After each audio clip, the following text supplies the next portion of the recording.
안녕하세요. 축구 전문 기자 한준입니다. 아시안컵의 결과로 평가받겠다고 밝혔던 클린스만 감독의 운명을 가를 결전의 날이 밝았습니다. 2023 카타르 아시안컵 16강전 대한민국과 사우디아라비아의 경기가 카타르 현지 시간으로는 1월 30일 화요일, 한국 시간으로는 1월 30일 수요일 새벽 1시에 킥오프합니다. 이 경기를 앞두고 클린스만 감독은 경기 전 기자회견을 통해 말레이시아와 조별리그 최종전 당시 3대3 동점골을 허용할 때 웃음을 지었던 것에 대한 논란에 직접 답하기도 했는데요. 좋은 경기를 선물하겠다고 출사표를 던지면서 아시안컵의 결과 지켜보라고 했습니다. 사우디아라비아와의 경기, 클린스만 감독이 준비한 승리의 앙정식은 무엇인지, 유로 2020 우승에 빛나는 전 이탈리아 대표팀 감독 로베르토 만치니가 리빌딩하고 있는 사우디아라비아의 전력은 어떤지, 양팀의 최신 상황 및 현지 전망, 전술 분석까지 총정리해드리겠습니다. 카타르 아시안컵이 역대급 흥행과 역대급 흥미진진한 경기력으로 16강전을 진행하고 있습니다. 이제 16강전 총 4경기가 남은 상황인데요. 우즈베키스탄 대 태국의 경기 이후 사우디와 한국의 경기가 있고, 다음날 현지 시간으로 1월 31일에 바레인과 일본, 이란과 시리아의 경기를 통해 8강 진출팀이 모두 가려지게 됩니다. 우리와 사우디의 경기는 지난 2022 카타르 월드컵 역사적인 원정 16강 진출을 이뤘던 카타르 도하의 에듀케이션 시티 스타디움에서 열리고, 이 경기에서 우리가 좋은 기억과 또 역사를 만들었던 그런 기운을 그대로 간직하고 있기 때문에 기대감이 큰 상황인데요. 다만 우리 원정 팬들도, 붉은 악마 응원단도 이 경기에 단체 응원을 펼칠 예정이지만, 근거리에 있는 육로로도 이동이 가능한 사우디아라비아 팬들이 무려 3만여 명 가까이 운집할 것이다. 현재 안표가 수십 배에 가까운 가격으로 거래될 정도로 사우디 팬들도 이 경기를 지켜보기 위해 큰 응원 열기를 보이고 있다고 합니다. 만원 관중 속에서 사우디아라비아의 홈과 같은 분위기 속에서 펼쳐질 경기인데요. 한국 선수들은 오히려 이런 분위기가 우리도 좋다, 시끌벅적한 분위기가 실전 경기에 느껴지고 좋다라고 반기고 있습니다. 이 경기를 앞두고 한국과 사우디아라비아의 상대 전적도 흥미로운데요. 양 팀이 A매치에서 총 18번 맞붙었는데 5승 8무 5패로 정확하게 팽팽하고 대등한 호흡을 이루고 있습니다. 지난해 9월에 영국 뉴캐슬에서 있었던 7선 경기 당시 우리가 1대0 승리를 거두면서 전적상 동률을 이룬 것인데요. 사실 최근 경기에서는 굉장히 우리가 주도적인 좀 우세한 그런 모습들을 보이고 있죠. 2007년에 동남아시아 4개국 아시안컵 당시에는 1대1로 비겼었고, 또 2010년 남아공 월드컵 최종 예선 당시 같은 조에 속했었는데, 우리가 사우디 원정에서 이근호 선수와 박주영 선수의 골로 2대0의 완승을 거둔 바가 있습니다. 우리의 안방에서 서울에서 0대0 무승부를 거뒀지만 이미 본선 진출을 확정한 상태였기 때문에 크게 의미가 없는 상황이었고요. 2018년 12월 말일에는 2019 아시안컵을 준비하는 과정 속에 우리가 완전체가 모이지 못한 가운데 아랍에미리트 아부다비에서 가진 훈련 캠프 도중의 친선 경기에서 0대0으로 비긴 바가 있습니다. 우리가 마지막으로 사우디에 패했던 것은 2005년의 일인데요. 2006년 독일 월드컵 당시 요하네스 봄프레르 감독이 큰 비판을 받고 있던 상황이었죠. 사우디 원정 0대2 패배에 이어 서울에서 열렸던 홈경기도 0대1로 패배했습니다. 본선 진출권을 얻고도 이 안방 사우디전 패배로 인해 봄프레르 감독이 본선까지 가지 못하고 중도 경질되는 상황을 겪기도 했었고요. 2000년 레바논 아시안컵 당시에는 우리가 준결승에서 1대2로 패배하면서 우승의 꿈을 놓쳤던 적이 있습니다. 역대 아시안컵에서의 만남에서 우리가 한 번도 이기지 못했던 그런 결과가 있는데요. 역대 공식 전적은 아시안컵 본선을 기준으로 3무 1패인데 이 중에 하나의 무승부가 바로 1988년 그때도 카타르에서 열렸던 아시안컵의 결승전에서 만났는데 0대0 무승부에 이어 승부차기 패배를 당했던 바가 있습니다. 그렇기 때문에 우리가 아시안컵 본선에서는 이번에 처음으로 승리를 노려야 하고 또 서력을 해야 하는 상황이라고 볼 수 있겠습니다. 이번 경기를 이긴다면 또한 사우디와의 역대 전적에서 우리가 우세를 당할 수가 있는 상황인데요. 카타르 아시안컵을 앞두고 월드 풋볼 스카우팅 리포트 2023-2024 유럽 5대 리그 가이드북에서 2023 카타르 아시안컵 각조 전체 전력 분석을 소개한 특별 부록을 제공하고 있는데, 이 제공한 부록을 통해서 사우디의 전력 간략하게 소개해드리도록 하겠습니다. 우선 사우디아라비아가 처음으로 아시안컵 본선에 참가한 것은 1984년 대회부터인데 한국과 사우디가 여러모로 비슷한 점이 있어요. 대한민국은 1956년과 1960년 첫 1, 2회 대회에서 연달아 우승을 했었고, 사우디는 1984년과 88년 첫 2회 참가 대회에서 연달아 우승을 했습니다. 그리고 1992년 준우승, 1996년까지 우승했고 2000년 준우승까지 초반에 굉장히 성적이 좋았는데 그 뒤로는 주춤한 상황이죠. 이때 사우디가 연달아 월드컵도 참가를 하고 또 미국 월드컵 때는 16강까지 오르면서 전성시대를 보내다가 2004년에 조별리그에서 1무 2패 최악의 성적으로 탈락하는 사례가 있었고 2007년에 다시 준우승 차지했지만 2011년과 2015년, 2019년 모두 8강에 오르지 못하면서 조기에 탈락하는 쓰라린 굴욕을 맛봤는데요. 이번 대회는 16강에 올랐고 무엇보다 340억이라는 어마어마한 연봉을 제시한 만치니 감독과 함께 전성시대를 열고자 하고 있습니다. 사우디 같은 경우에 지난 2022 카타르 월드컵 당시 우승팀 아르헨티나를 꺾은 유일한 팀으로서 대회 돌풍의 시작을 알렸지만 그 뒤에 이제 2연패를 당하며 탈락을 했었죠. 당시 아르헨티나 승리를 이끌던 에르베 르나르 프랑스 출신 감독에 대한 호평이 많았는데 대회 이후에 사우디 협회와 불화를 겪다가 결국에는 프랑스 여자 대표팀 감독으로 떠났고 현재는 여자 대표팀에서도 물러나면서 무직 상태인데요. 그 이후 어수선한 상황 속에서 팀의 정비가 안 됐었는데 만치니 감독이 이제 부임하면서 이제 한 4개월 가까이 팀을 맡으면서 자리를 잡아가고 있는 상황입니다. 만치니 감독 같은 경우에는 이탈리아 선수 시절에도 레전드였고 감독으로도 최고의 커리어를 만들어가고 있는 인물인데요. 현역 시절 스트라이커로 볼로냐, 삼프도리아, 라치오 그리고 잉글랜드의 레스터시티에서까지 활약을 했고 은퇴 후에는 지도자로 피오렌티나, 라치오, 인터밀란, 맨시티 등에서 유럽 빅리그 우승 경험도 많이 갖고 있습니다. 무엇보다 이탈리아 대표팀 감독으로 유로 2020 우승을 이끌었는데 아쉽게도 카타르 월드컵 예선전 탈락, 유럽 예선 돌파하지 못한 실망스러운 성적 속에 경질이 됐고 2023년 8월 달에 사우디와 4년 계약을 맺으면서 감독직으로 돌아왔는데 일단은 이제 한국과의 경기는 부임 후 한 달여 만인 부임 후 얼마 되지 않았던 9월 A매치에 가졌던 경기이다 보니까 이제 만치니 감독의 진정한 팀이 아니었다고 볼 수 있겠죠. 그리고 이제 카타르 월드컵 때 좋은 모습들을 보였던 선수들이 꽤 많이 있지만 지금 소집된 사우디 스쿼드는 만치니 감독에 의해 발굴된 선수들이 대부분 주를 이루고 있습니다. 카타르 월드컵에 최종 엔트리가 26명이었잖아요. 그런데 그때 참가했던 선수들 중에 12명만이 이번 아시안컵에 참가하고 있고 무려 14명이 만치니 감독이 새롭게 발탁했는데 그 중에는 핵심 선수, 베테랑 선수도 있어요. 사실 만치니 감독이 이 선수들을 완전히 배제하려고 했던 것은 아닌데 주전 경쟁에서 조금 밀려나다 보니까 선수들과 마찰을 빚는 일들, 조금 반발하는 그런 베테랑 선수들이 있었고 그런 선수들은 팀 분위기에 영향을 좋지 않게 미친다는 이유로 만치니 감독이 완전히 내칠 상황입니다. 물론 카타르 월드컵의 주역인 스트라이커 알 브라이칸이라든지 이선 공격수 살렘 알 도사리 같은 선수들은 여전히 사우디의 중추적인 멤버로 뛰고 있는데요. 공격 라인은 말씀드린 대로 피라스 알 브라이칸이 38번의 A매치에 출전해서 6골을 기록하고 있는 핵심 공격수인데 이 선수도 2000년생의 어린 선수로 한창 상승세를 타고 있는 선수입니다. A매치 득점이 이제 공격수 중에 가장 많은 15골인 알 셰흐리 같은 경우도 30살의 베테랑 공격수인데 이 선수보다는 현재 알 브라이칸이 최전방을 차지할 가능성이 높고요. 또 이선 공격 라인에는 말씀드린 대로 등번호 10번을 달고 활약하는 살렘 알 도사리, 아르헨티나전 결승골의 주인공인 이 이선의 창의적인 선수가 무려 81회 A매치에 출전해서 22골을 넣은 사우디 최고의 선수라고 볼 수 있겠습니다. 한편 알 나스르에서 호날두와 함께 최고의 공격 듀오를 이루고 있는 26살의 핵심 새로운 스타 압둘라흐만 가리브 이 선수를 주목해야 되는데 24차례 A매치에서 3골을 기록했고 이번 아시안컵에서도 이선 공격수로서 점차 본인의 존재감을 높이고 있는 선수입니다. 우리가 지난 9월에 사우디아라비아와 영국 뉴캐슬에서 7선 경기를 치렀을 때 조규성 선수의 골로 1대0 승리를 거뒀었잖아요. 이때 만치니 감독이 구성했던 사우디는 기존의 전술을 그대로 좀 유지하는 상태,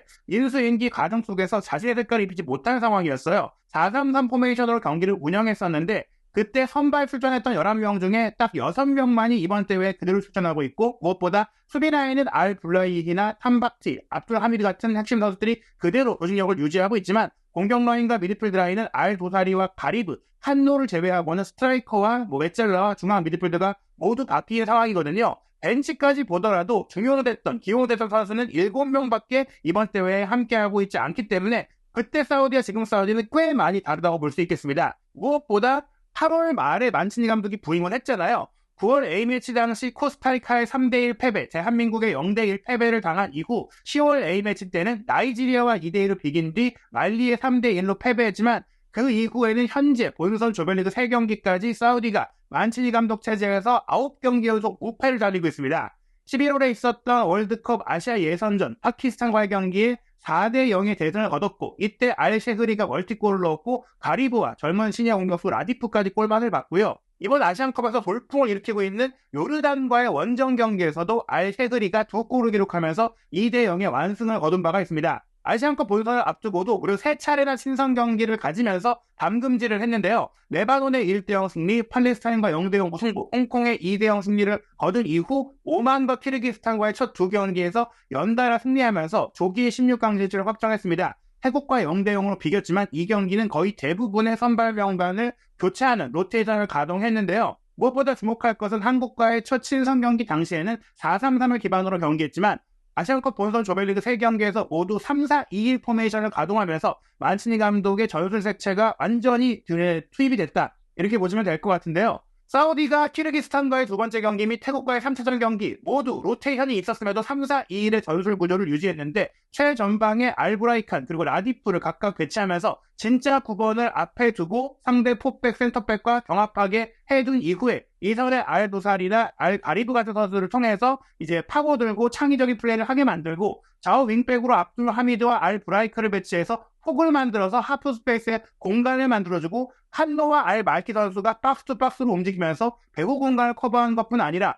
과감하게 중거리 슈팅도 때려주고 기점 패스를 뿌려주는 굉장히 세밀한 패턴 플레이를 보여주고 있는 그런 사우디의 모습이고요. 이러한 공격 숫자를 많이 올려놓은 이후에 3백으로 배후를 단단하게 지키는 그런 축구를 통해서 과거 이탈리아 대표팀을 이끌 때와 비슷한 형태의 전략적인 모습을 보이고 있습니다. 특히 사우디아라비아가 키르기스탄과의 경기에서 보였던 득점 패턴이 주목이 되는데요. 전반 35분에 나왔던 선제골 같은 경우에는 왼쪽 센터백이 길게 공을 뽑아주면서 알도사리가 왼쪽 공격수인데 사이드라인으로 벌려 움직이면서 이 공을 받아내고 오히려 왼쪽 윙백인 알브라이칸이 하프스페이스로 들어가주는 교차 움직임을 통해서 상대 수비 조직을 흔들어놨음. 그리고 알도사리가 알브라이칸에게 밀어준 공을 다시 공을 본인이 끌고 올라가면서 수비 2명을 따고 올라온 이후에 생긴 공간으로 백힐 패스를 절묘하게 주면서 다시 이 패스를 알도사리가 이어받았고 받으면서 이제 대각선으로 커트인에서 들어가면서 슈팅하는 척 하더니 전방 공격수 알브라이칸에게 밀어줬고 이때 알브라이칸이 골문을 등진 상태에서 키르기스탄 수비 3명을 상대하고 있었는데 본인이 수비를 다 끌어당겨 놓고 프리하게 있던 3자의 움직임 중앙 미드필더 알말키가 올라오자 그쪽으로 툭 밀어준 공을 알말키가 그대로 슈팅으로 연결한 것이 아쉽게도 골포스트를 때리고 나왔거든요. 그런데 이것이 행운이게도 골포스트를 때리고 오른쪽 측면으로 흘러 들어갔을 때 사우디의 오른쪽 윙백인 압둘 하미드가 지체 없이 빠르게 이미 공격에 가담해 있었기 때문에 누구보다 빠르게 이 공을 받아서 크로스패스를 연결한 것 중앙 미드필더인 칸노가 어느새 문전 반대편 타포스 쪽으로 이동해서 이 공을 발리 슈팅으로 연결하면서 득점을 했습니다. 즉 굉장히 많은 선수들이 문전으로 달려들고 이곳저곳 많은 패스와 통로를 활용하면서 빈 공백 없이 공간을 장악했기 때문에 이 골이 나왔던 것이죠. 오만과의 첫 경기 당시에는 사실 선제골을 내주면서 어려운 경기, 막판에 역전승을 얻으면서 고전하기도 했지만 득점을 만든 패턴은 분명히 주목할 부분이 많습니다. 특히 78분 같은 경우에는 알가리브 선수가 수비라인에서 넘겨받은 이제 패스를 중앙 지역부터 문전까지 단독 돌파로 무려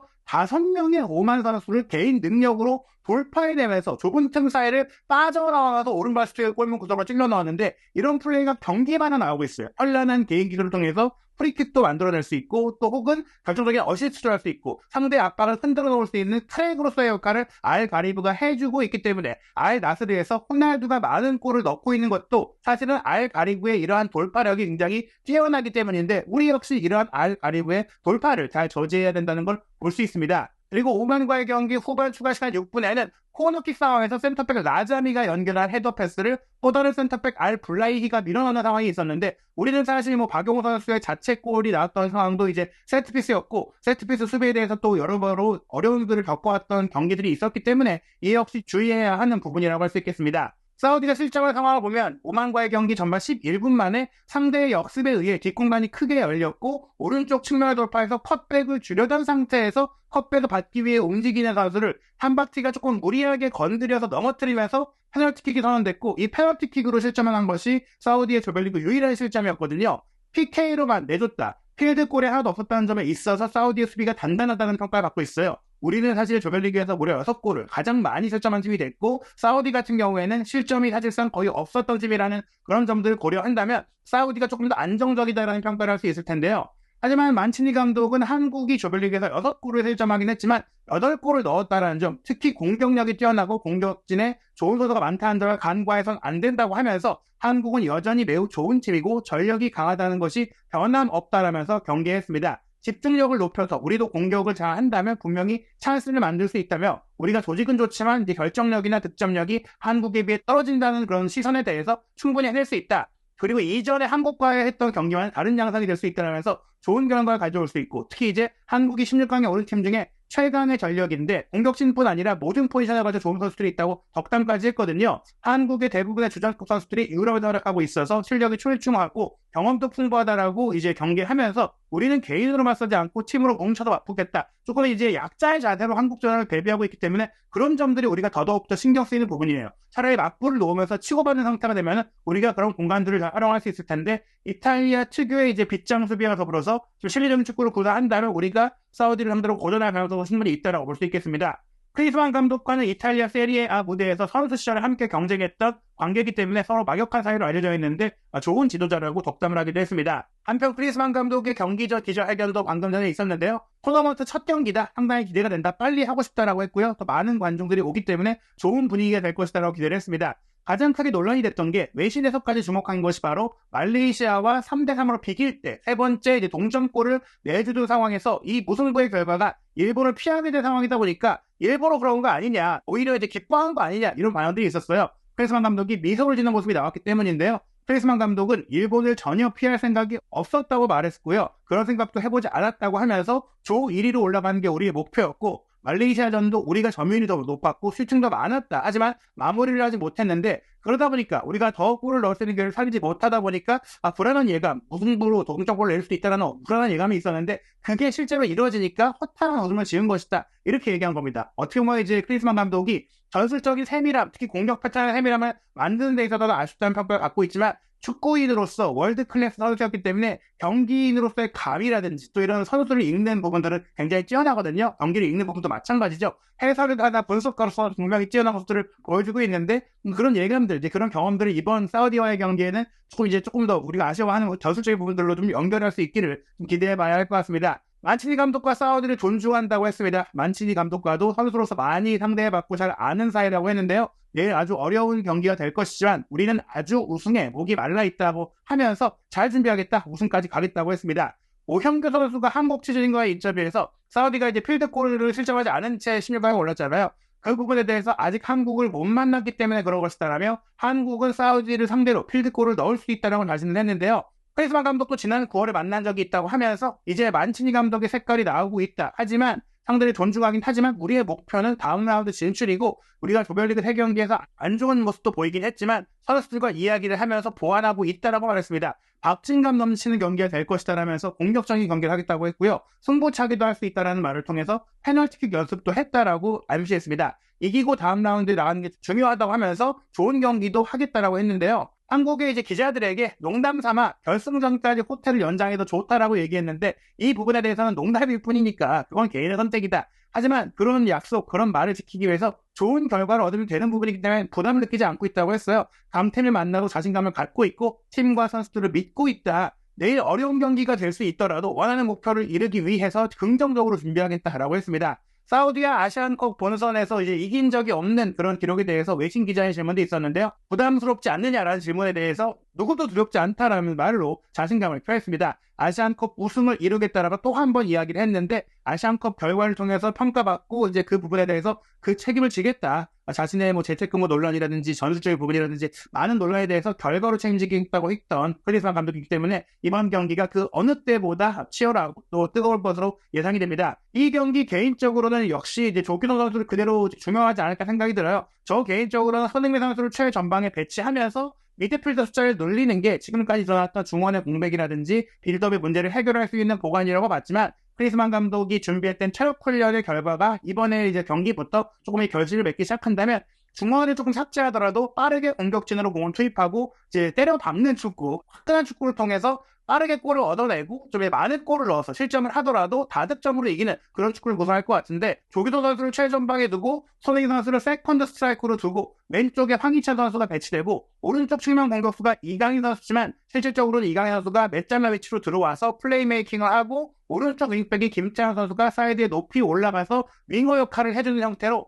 상대 지역에 6명의 선수가 가담한다. 이재성 선수가 황인범 선수와 2명의 중앙 미드필더로 출전하지만 실질적으로는 이강인 선수와 2명이서 더블10, 10번 미드필더로서 뛰게 될 것으로 예상이 되고, 황인범 선수가 8번으로 보다가 6번으로 내려가서 빌드업 미드필더를 맡을 것 같은데, 조금 더 수비적인 안정성을 생각한다면 손흥민 선수가 최전방으로 올라가고 이재성 선수가 10번 역할로 올라가고 황인범과 박용훈과 투볼란치로 설 가능성도 아예 배제할 수는 없을 것 같고요. 왼쪽 풀백으로 김진수, 2명의 센터백으로는 김영권과 김민지가 설 것 같습니다. 조현우 골키퍼가 골문을 지킬 것으로 보이는 가운데 사우디 같은 경우에는 알 브라이칸이 최전방에 서고 알 가리브와 알 도사리가 2선 공격수, 알 브라이크와 압둘 하미드가 좌우 윙백으로 나서고 알 말키와 칸노엘 투 볼란치, 그리고 라자미, 알 블라위히, 탐박티가 3백으로 나설 것이 예상이 됩니다. 마침내 황희찬 선수가 풀핏으로 돌아왔고 김진수 선수 역시 몸 상태 풀타입을 소화할 수 있다고 하니까요. 조별리그 내내 우리의 이제 공격 패턴이 단조로워지고 또 측면 플레이가 살아나지 못한 것은